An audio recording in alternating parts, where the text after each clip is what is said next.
Cette vidéo est la démonstration de la technique Venefit indiquée dans les reflux veineux superficiels. Cette vidéo de formation est une compilation de plusieurs opérations. Le cathéter Closure Fast comporte un élément chauffant de 7 cm, à l'extrémité duquel se trouve un thermocouple qui contrôle la température en continu. Des marques blanches sont échelonnées sur toute la longueur du cathéter, espacées de 6,5 cm. Les repères sur la tige du cathéter permettent un chevauchement de 5 mm entre chaque retrait. Ainsi, le traitement est uniforme sur toute la longueur de la veine traitée. Ce cathéter comporte une lumière qui permet de l'introduire sur un guide de 0,18 ou 0,25. L'ensemble du matériel nécessaire à la réalisation d'une procédure Venefit est composé d'une housse de caméra, de gel stérile pour le repérage échodoppler péropératoire, d'une seringue de sérum hépariné afin de rincer le cathéter, d'un guide de 0,18 le cas échéant, ainsi que d'un introducteur 7 French de 7 ou de 11 cm. L'introduction du cathéter s'effectue à la limite inférieure de l'incontinence du tronc saphène. Elle se situe dans le cas présent au bord interne du genou. Très souvent, il existe une diminution du diamètre à l'emplacement du départ d'une collatérale, bien visible sur un plan de coupe transversal.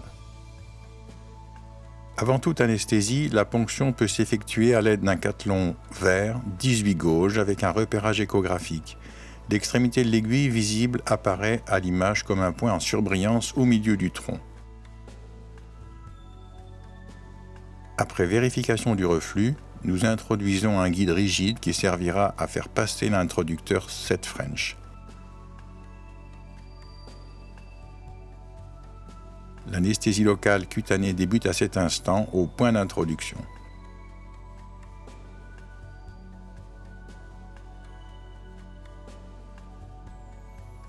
Nous réalisons une ouverture pour agrandir l'orifice.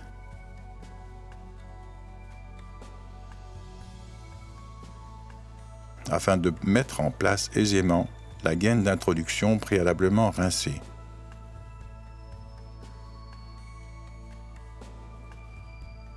Ensuite, nous introduisons un guide sous guidage échographique. Nous le remontons jusqu'à la jonction saphéno-fémorale et vérifions son parcours le long du tronc saphène. Nous devons retrouver le guide dans le tronc saphène.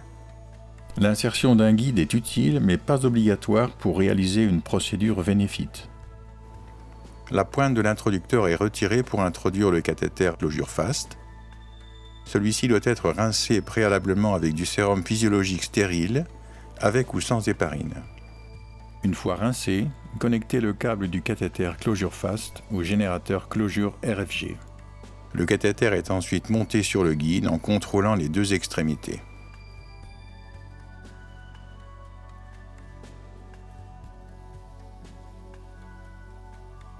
Le positionnement correct de l'extrémité du cathéter est un des éléments les plus importants de la procédure Venefit. Faire avancer le cathéter jusque la jonction saphéno-fémorale sous guidage échographique.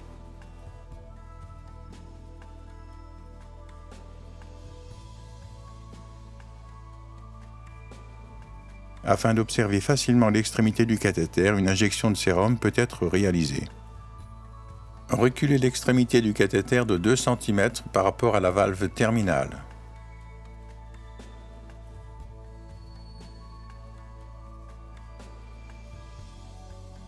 Une confirmation de la position du cathéter peut être réalisée sous guidage échographique en coupe transversale. Un point blanc en surbrillance apparaît et disparaît. Une fois l'extrémité du cathéter en place, reculez l'introducteur jusque la marque blanche la plus proche. Le curseur blanc est déplacé sur le repère.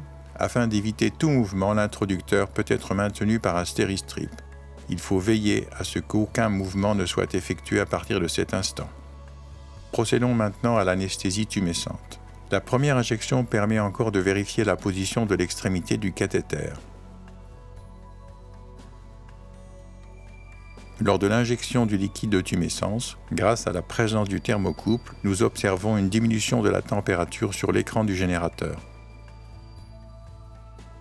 Cette diminution de température est une vérification supplémentaire de la bonne position du cathéter à 2 cm de la jonction saphéno-fémorale. La tumescence s'effectue de haut en bas.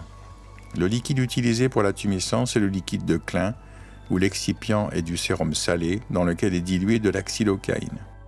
L'excipient utilisé est du bicarbonate de sodium 1,4% dans lequel est dilué de la xylocaïne.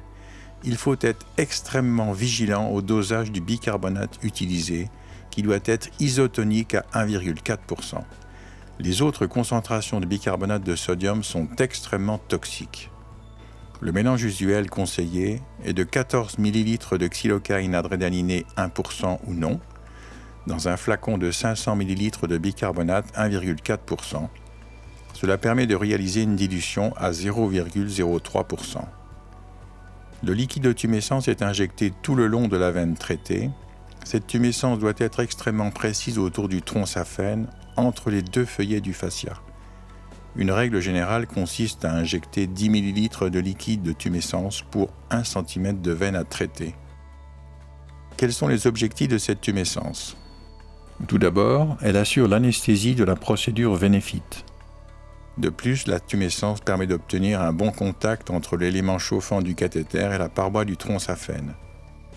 La tumescence réalisée avec précision permet aussi d'éloigner autant que faire se peut les éléments nerveux tels que le nerf saphène afin de préserver les tissus environnants. L'injection de tumescence peut se faire à la seringue. Comme nous pouvons l'observer ici, il est plus facile et plus rapide d'utiliser une pompe à galets actionnée par une pédale. L'injection est alors plus régulière et plus conséquente. Avant tout traitement, placez le patient en Trendelenburg.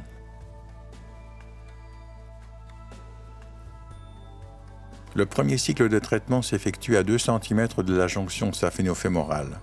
Par une simple pression sur le bouton de la poignée du cathéter, le cycle de traitement débute. Nous observons la température grimper à 120 degrés en moins de 5 secondes, puis maintenue les 15 secondes suivantes.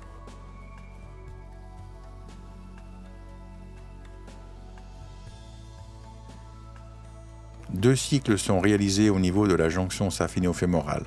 Un contrôle continu de la température entre le thermocouple et le générateur permet de délivrer l'énergie nécessaire pour l'obtention de cette température à 120 degrés. La puissance baisse régulièrement pour passer de 40 watts à 20 watts ou moins dans les 10 premières secondes.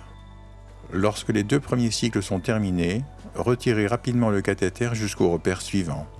Nous pouvons observer, parfois, des vibrations thermiques à l'extrémité du cathéter sous guidage échographique. Le cathéter est retiré ensuite de nouveau jusqu'à la marque blanche suivante.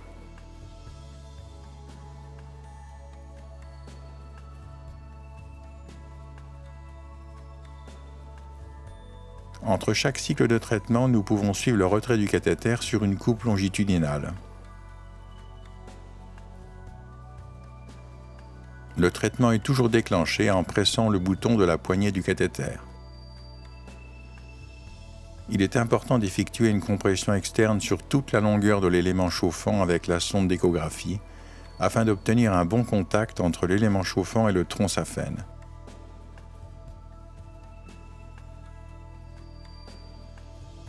Lorsque nous voyons apparaître les marques rayées obliques sur le cathéter closure fast, cela signifie que l'élément chauffant est juste à l'extrémité de l'introducteur. Afin de continuer la procédure vénéphite, reculez l'introducteur jusqu'à la marque blanche suivante.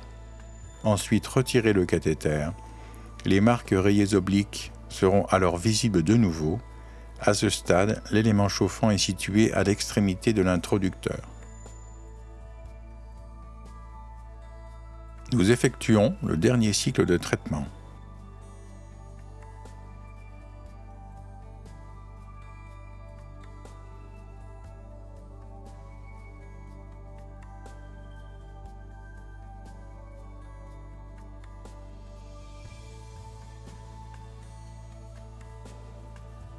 Le retrait de l'introducteur fait apparaître les 3 barres blanches.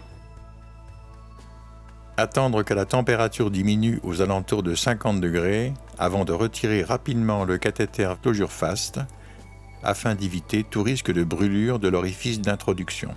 La vérification de l'élément chauffant est essentielle post-traitement.